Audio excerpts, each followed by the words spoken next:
Gary Parrish joining us this morning on the show. Gare, good morning. Good morning. How you been, man? I'm great. How you been? Busy but good. I got no real complaints. Life is mostly okay. That's good. Mostly okay is good. We will take that on the scoreboard. Do you feel as though the Duke Blue Devils should be really conservative with bringing back Zion Williamson, or do you feel like there's been an overreaction nationally about this? Well, there's certainly been an overreaction nationally about it, as it relates to the debates about whether he or anybody like him should ever play college basketball again, because what I think's got lost in this is that everybody, to the extent that, everybody's making, or lots of people are making the argument that he should never play again because he's worth $1 bazillion and to risk whatever for something less than a paycheck is nonsensical. They seem to think that he's always been this. The truth is, if you go back to November 1st, not even that long ago, nobody thought Zion Williamson was going to be the number one pick in the NBA draft. Nobody thought Zion Williamson was going to get a $75 million shoe deal. Nobody thought Zion Williamson was going to be the National Player of the Year in college. Nobody thought he was going to be the best player even on his own team. According to some recruiting sites, Zion Williamson was the third best Duke recruit in this class of 2018. So I would argue Zion has made more money over the past 4 months by playing college basketball than any student athlete in any sport in the country, and perhaps ever, because he's gone from a borderline top 5 pick to the number 1 pick, and a guy who was just a YouTube dunker to somebody who's probably going to get the richest rookie shoe deal since LeBron James. And as for shutting it down, because he's now secured those things,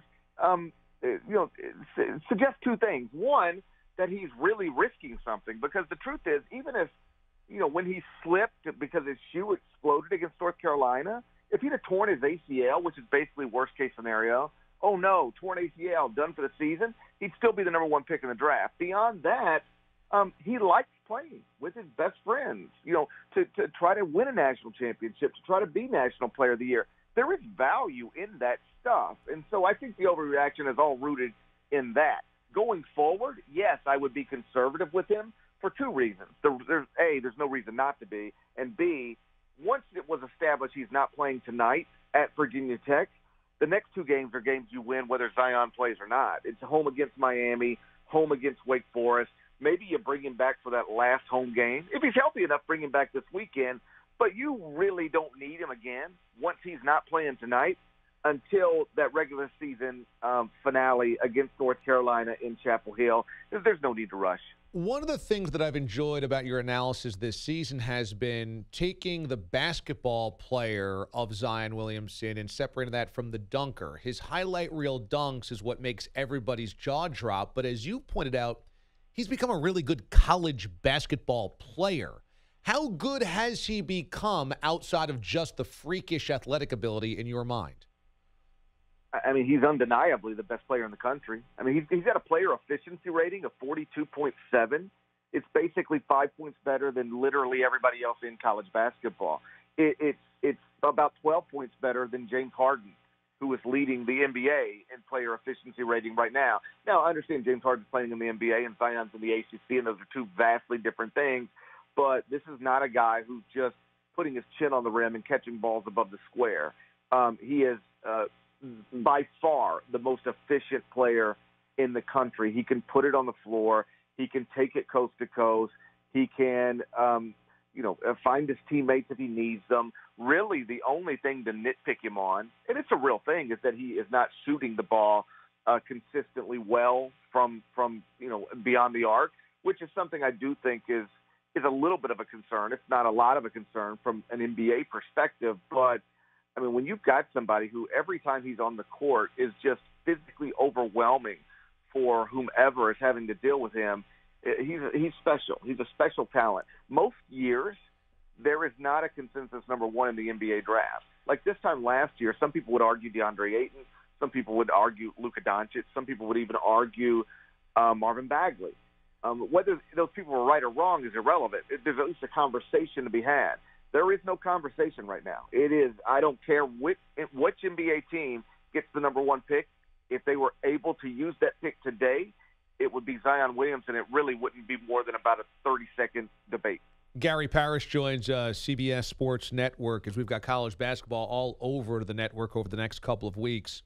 There was this really interesting piece done in the New York Times by Corey McDavis, and I think that this conversation is an interesting one about whether or not players should be paid. Cody McDavis.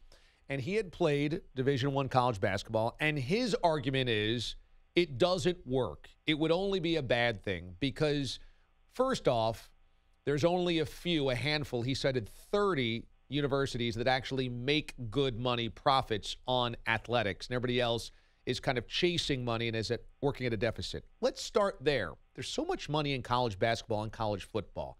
I always never know what to believe here. Is there really only about 30 schools that are profitable in sports? Yes, that's technically true, but you have to understand why that is. It's because they spend all the money. They build a new bazillion-dollar practice facility. They build a new incredible indoor facility. That's the trick, the scam that these universities have been running on the public forever. And it's insane to me that, somebody, and I haven't read the piece you're talking about, so I probably should just leave it there and not speak out of turn. I won't talk about that. But I'll just say it's insane to me that people fall for that, because this is always the thing. They make all of this money hand over fist, then they spend it all so that they can say, hey, we don't have any money. We're operating at a deficit, or we're not really making anything. You're only not making anything because you're throwing it at all these other things, private planes and coaching salaries and facilities and largely stuff you do not need. If you spend all your money every fiscal year, you can honestly say at the end of the year, we don't really have that much left over. How could we pay the players? But you only don't have that much left over because you're going out of your way to make sure it's not there at the end of the fiscal year. Beyond that, the pay the student athletes argument to me is much simpler than some try to make it out to be. I've always been a fan of the idea of the Olympic model, which means let every student athlete, football players, men's basketball players, volleyball players, doesn't matter to me, accept whatever it is they can get, fair market value. And what that means is if Nike wants to take Zion Williamson and pay him $2 million a year to play at Duke so they can put him in commercials, let Zion Williamson take that. On a local level, if a car dealership in Tuscaloosa or Birmingham wants to promise whoever the top quarterback in the country is that if he enrolls at Alabama, they'll give him $1.5 million a year to put him in local commercials, let them do that. And if somebody, for whatever reason, wants to pay a volleyball player $200,000 a year to use in promotions, let them do that. Doesn't matter to me. At that point, everybody gets exactly what they deserve. Some people get a lot. Some people get little. Some get nothing more than the scholarship and stipend that they get right now. But everybody gets what they're worth. Then none of this has to come out of the university's budget because it's coming straight from outside institutions. And I know that it would be used as a recruiting tool. I just used it as a recruiting tool. But all that means is that, because this is the complaint I hear when I explain this, they say, okay, I hear you, but then the schools with the biggest boosters and the most money connected to them, they'll be the ones that get the best players year after year after year. And my response is always, that's the way it is right now. Right. The order of things would not change at all. North Carolina and Duke and Kentucky would still get the best basketball prospects. Alabama, Texas, USC would still get the best football prospects. The teams that are good at the sport would still be good at the sport. The teams that aren't still wouldn't be. And everybody would get what it is they deserve, and the schools wouldn't have to come out of their budgets really at all. It's so simple. It's crazy to me that we haven't gone down this path already, but the obvious explanation for why we haven't is because the people in charge right now who are making all of the money, they want to keep all of the money and keep all of the power, and my plan would take some of that away from them. Yeah, well said. Gary Parrish joins us here from CBS Sports Network. I read an interesting article about the elimination of the one and done, which is inevitable coming up in the NBA, just who knows when that's going to be, and that one of the solutions might be that players coming out of high school could be drafted but then play in college so that they could still play. They wouldn't lose their eligibility, kind of the way that it works in some other sports like the NHL, where you could be drafted and then be property of a team, but then still play somewhere else, kind of like how basketball teams draft and stash players perhaps in Europe, etc. Do you think that would work if there's an elimination of the one-and-done rule?